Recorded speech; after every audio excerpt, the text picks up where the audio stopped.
大家好，我是议员。圣诞节更新公告来了，国际服的更新将会在12月12日前后更新。这一次圣诞节一如既往的有7天活动，每天登录可以获得奖励，新增了匠心特惠、铁匠谱限时大酬宾。活动期间购买自选装备图纸碎片、自选传说装备材料商品可以有折扣。还有一些其他的活动，像是作战演习、赛罗利的决战，当然还有包括登峰造极。那登峰造极应该是要等到官方那边释出图片，我们才可以知道它是什么技能加成。如果不出意外的话，将会是步兵或者是工兵的生命值提升。第二个部分，装备五觉醒也是来了，在之前就已经有提过装备五觉醒的部分了，所以这边就不再重复，只是放图片给大家参考。所以各位可以理解为什么他这一次铁匠谱有打折了，就是为了让玩家去拿到更多的材料跟图纸碎片，好让你们去觉醒。第三个部分，城市主题幻化，之前的策划直通车里面有稍微提到这个东西。事情是这样子的，之前有一些玩家提到他们很喜欢某一些皮肤的设计，但是那些皮肤并不是他自己想要的设计，所以就问官方能不能出这个东西。没有想到官方是真的推出这个东西了，但是如果你要使用这个幻化功能的话，必须要符合条规。像第二点就有提到，必须要同样的品质，而且兵种是一样的才可以更换。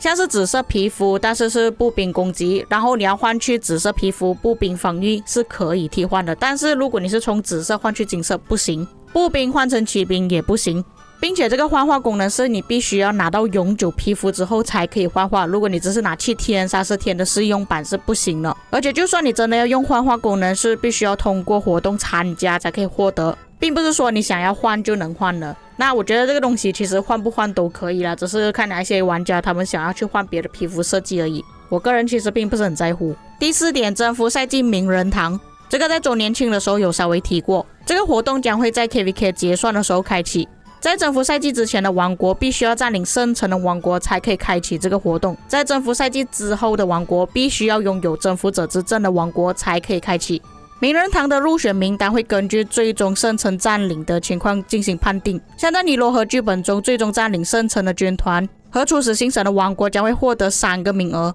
与该军团阵营相同但初始行省不同的王国则可获得1个入选名额。至于在其他的剧本，只要占领了圣城就会获得3个名额，其他的王国只会获得1个名额。然后这个活动开启的时候会分成3段，评选、致辞还有公示，每个阶段持续3天，也就是9天的时间。活动开启的时候会根据击杀还有阵亡计算功勋值，排名前20的玩家才可以入选名单。在评选阶段时会让前300名战力的玩家投票，投票出来的玩家才可以致辞，最后就会公示出来。之前官方有分享过大概的效果，你们可以自己查看一下。接下来尼罗河之王的相关优化，大多数的调整都是增加了限制，就比方说治疗资源消耗降低 10%， 现在就有限制了，最多只能降低7亿的资源。治疗速度提升 15%， 现在增加了最多只能减少6000分钟。自身野战部对重伤减少 8%， 部分单位转为轻伤，现在又有上限50万而已。根据官方这里的改动，如果你是一些平民无氪玩家，其实官方这个改动没有什么影响到，假设你是打仗非常多的玩家才会有影响。那这个改动你们能不能够接受呢？其他征服赛季相关优化，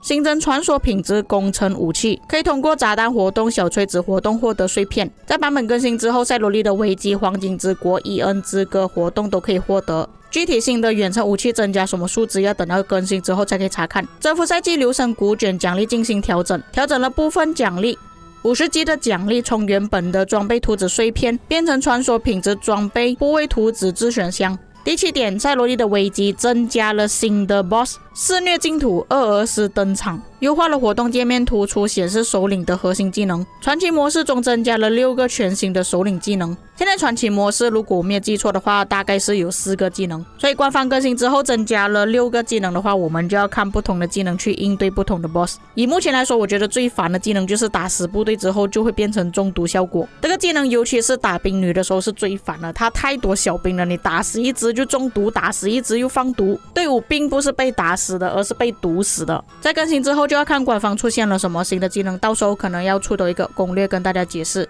第8点，优化野蛮人要塞及野蛮人营地。在失落之地野蛮人要塞中提升了挑战难度及击杀奖励内的受谷材料。在失落之地的野蛮人要塞中新增了要塞资源中心，在打败首领巴格尔之后，即可占领要塞资源中心进行采集。在提升之后，要塞资源中心里面的数量和储存量都会提升。野蛮人要塞玩法首次开启测试范围，会在12月18日之后所有新开的英雄战歌剧本中执行。在野蛮人营地中新增了兽骨作为击杀奖励，同时增加了每日击杀上限。那看到这里写兽骨，我相信不少的观众应该都会想要骂莉莉丝哦，兽骨你就给的这么爽哈，其他的资源你不给哈？那个皮呢？木材呢？石头呢？怎么你不给？但是这个东西真的不能挑剔这么多，毕竟这个活动其实是免费做的，就是你有空你就去干而已。那免费的东西你们也不能要求它会给到多好，并且现在流神菇卷给蛮多采集的金色装备图纸碎片。老实说，我现在的兽骨其实有一点点不够用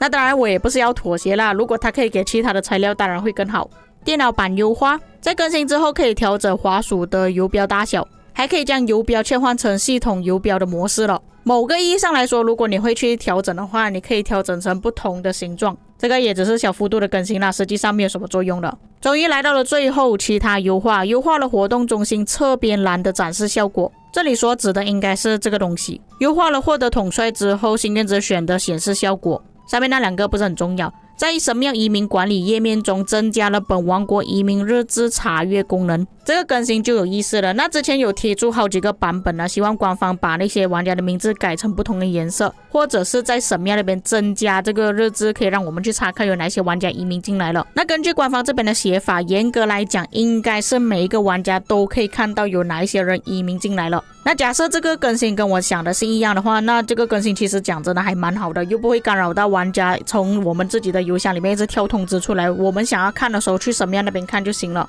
第4点，联盟官员可以在建造中的联盟建筑设置派遣单支部队的兵力上限了。这个更新其实也算是好的更新，除了我们派一支部队去建旗帜之外，还有包括我们打仗的时候，有些玩家可能会带到太多的部队去建旗帜，因为像是打仗的时候，我们是会有分成一些部队是专门去建旗帜的，怕其他的部队突然加入建旗帜，会让旗帜没有办法塞满部队，从而延迟了建旗帜的速度。第5，优化了联盟成员黑名单白名单功能，增加了加入或移除成员白名单时的通知邮件，并且白名单调整变成180天。那严格来讲跟之前呢是差不多啦，之前是限制6个月，那可能官方是觉得说6个月它那个时间不一定，因为有些约束的天数会比较多，所以它这里改成180天。装备洗练功能新增了2级密码，调整了联盟官员顾问的权限，可以让一些没有官员和调整其他官员头衔的权限，这个权利原本只有盟主才可以做的，现在顾问也可以做了。